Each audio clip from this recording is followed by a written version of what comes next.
Even though this list covers all online pixel art games on the Play Store, it has an incredible advantage when it comes to pixel art RPGs. And I ended up realizing something interesting. There are almost no other online pixel art genres on Android. That's crazy, right? As you've already seen in the title, today we're talking about the 15 best online pixel art games on the Play Store. So drop a like and come with me. I think we can start with the most iconic pixel art RPG on the Play Store, basically the GOAT. Let's talk about ZENONIA.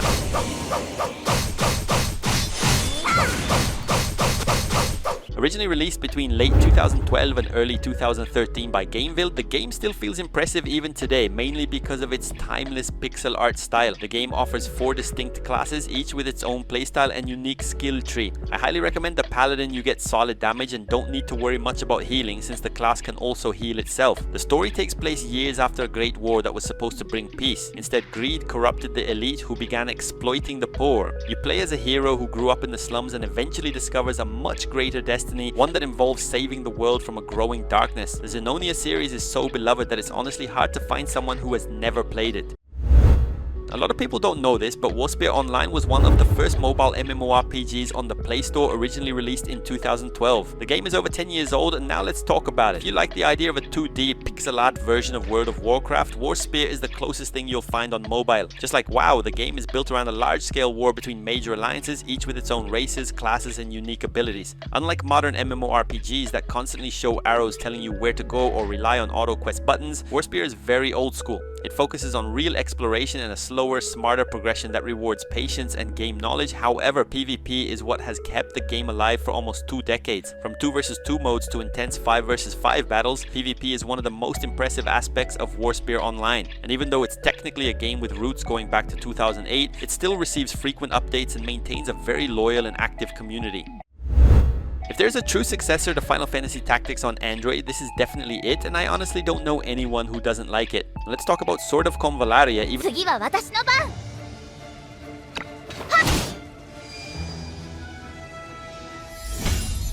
Even though it's a pixel art game, this is next generation pixel art for 2025. The visuals are extremely detailed, with pixel characters placed inside 3D environments, modern lighting, real-time shadows, and depth of field effects. The game is basically 2 games in one. On one side, it has the more traditional gacha mode found in mobile RPGs, where you pull characters, upgrade them, and build your roster. On the other, it offers a robust single-player mode that is completely separate from the gacha system. In this mode, you play through a campaign with multiple endings, where your choices genuinely change the fate of entire nations. Unlike many mobile games where you can win on auto mode, Sword of CONVALLARIA demands real strategy. In many situations, it's just as challenging and punishing as classic tactical RPGs from the past.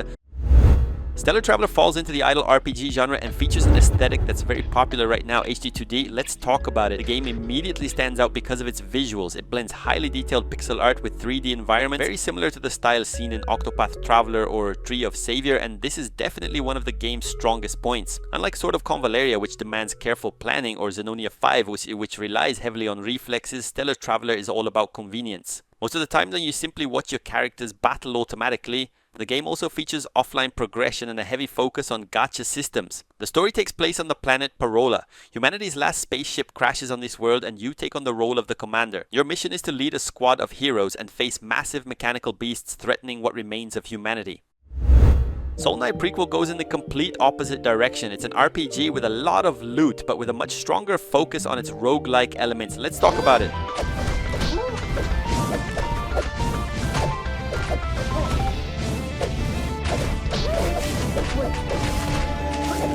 While the original Soul Knight is a fast-paced top-down shooter roguelike, the prequel shifts genres entirely. Here it becomes an ARPG focused on dungeon exploration, very similar to games like Diablo, with an emphasis on building complex builds and collecting increasingly powerful gear. The game uses a sandbox class system where you can freely choose your main class. On top of that, the game allows you to equip 2 additional classes, meaning you can mix up to 3 classes at the same time and experiment to find the playstyle that fits you best. It keeps the charming pixel art style of the Soul Knight universe, but with much smoother animations and more elaborate magic effects, and that's exactly why it earns its spot on this list. If you've ever dreamed or wondered why there isn't a Pokemon MMORPG, here's the truth. You're wrong, it already exists, and it's extremely popular. Let's talk about PokeMMO. PokeMMO brings together 5 classic regions, all playable with the same character and the same team. You can freely travel between regions like Kanto, which is iconic, and Johto, which was added more recently. This game is not just an online emulator, it actively changes core mechanics to balance the MMO experience. NPCs are smarter and more challenging, the story progression is harder than the original games, and there's a living Pokemon economy completely driven by players through trading and the marketplace. PokeMMO is especially famous for its highly polished PvP scene, featuring official tournaments, competitive matchmaking, and well-known tier lists that define which Pokemon and abilities dominate the meta. As you may have noticed, the game is not available on the Google Play Store. However, it's very easy to visit the official PokeMMO website and download the game directly from there. I absolutely love this game's gameplay. It's incredibly fun and easily one of the best roguelikes on the Play Store. Let's talk about OTHEWORLD Legends.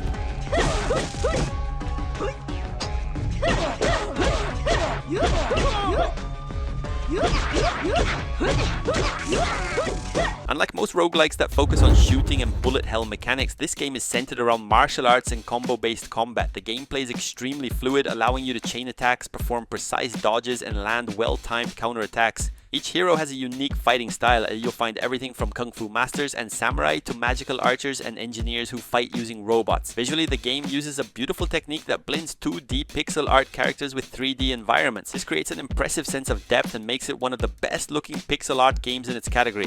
I honestly don't know exactly why, but this game is still surprisingly underrated on the Play Store, and that's a real shame.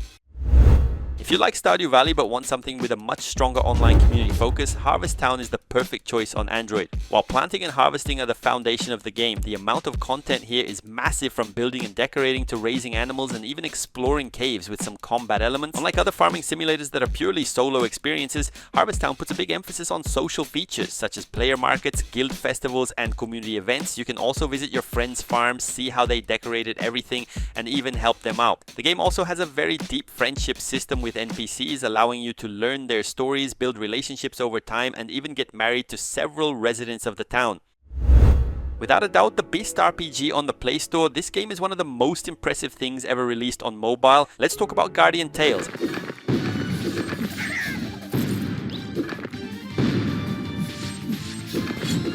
Unlike many mobile RPGs that practically play themselves, Guardian Tales demands full player control, and believe it, the gameplay is extremely well polished in this regard. The game is especially famous for its puzzle design. You'll be pushing blocks, lighting torches, using grappling hooks, and placing bombs to open paths and discover secret areas hidden throughout the stages. The story is divided into worlds. The last time I played, the game had reached World 22, and each world contains more than 10 stages, which means there's a massive amount of story content to play through. Guardian Tales also features a wide cast of memorable heroes, including several collaboration characters, a solid and fun PvP mode, and a co-op mode. On top of that, you manage a floating castle that acts as your main base. There you build structures, produce resources, and watch your heroes interact with each other. It's honestly almost impossible to find someone who can point out real flaws in this game.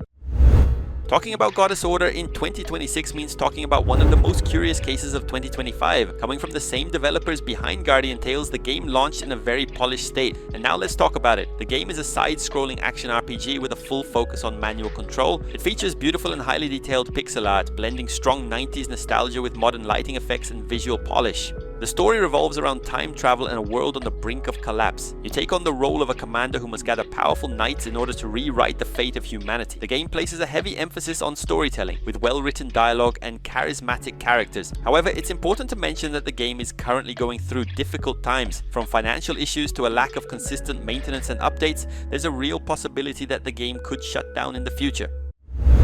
If you found the other games interesting, get ready. ELONA Mobile is without a doubt the most bizarre, complex, and freedom-driven title on this entire list. Let's talk about it. Unlike Guardian Tales or ZENONIA, where you follow a more defined path, ELONA throws you into the world and lets you be anything. You can become a hero, a chef, a farmer, or even a criminal, which ended up being one of my favorite playstyles. Stealing from NPCs and then being hunted down by them is surprisingly fun. The world is plagued by the ether wind. If you're caught in it without proper shelter, your body begins to mutate, creating permanent and sometimes dangerous consequences for your character. Unlike Stellar Traveler, ELONA Mobile has no auto mode at all. It's a turn-based game. When you move, the world moves. Every action matters. So yeah, by now you can probably tell that this is the strangest and most unique game on the list, and that's exactly what makes it so special. A real close cousin of ZENONIA. If you enjoy that classic Korean action RPG gameplay from the early 2000s, you're going to love this one. Let's talk about Crimson Heart 2.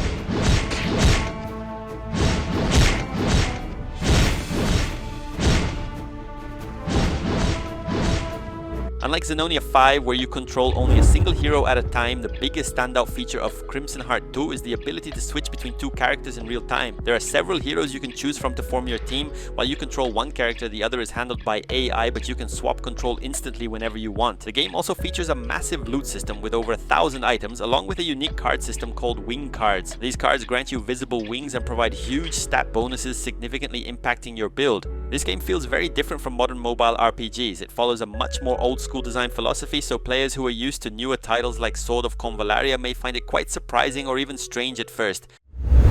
Bang Bang Legion is an excellent choice for anyone looking for something different and fast-paced. It's a strategy game with a unique twist, and now let's talk about it.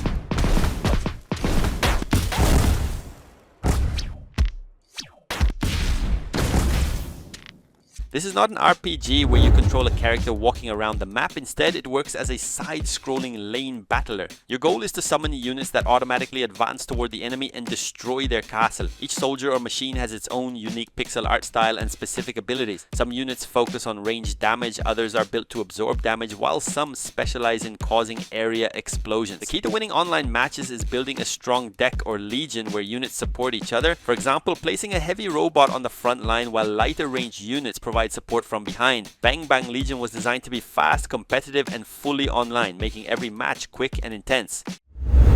Let's wrap up this list with a game that has two major reasons for you to give it a try, and of course we're talking about Brown Dust 2. One of the game's most brilliant ideas is how it organizes its story. Instead of an endless list of stages, you play through game cartridges. Each cartridge represents a mini story or a mini universe completely different from the previous one, whether it's part of the main storyline or focused on a specific character. In terms of gameplay, the game feels like a mix between Sword of CONVALLARIA and Guardian Tales, offering tactical combat that is at the same time fluid, dynamic, and genuinely fun. The game doesn't hide the fact that it heavily leans into character visuals, especially with swimsuits and festive outfits. It's probably one of the games with the strongest fan service on Android. That said, it's important to point out that if it were only fan service, the game wouldn't be good. What really makes Brown Dust 2 stand out is that it also delivers one of the best gameplay experiences on this entire list, making it a strong and memorable way to end things. And that's it. This list proves that pixel art games on Android are far from dead. Now tell me in the comments, which one are you playing or which one did I miss?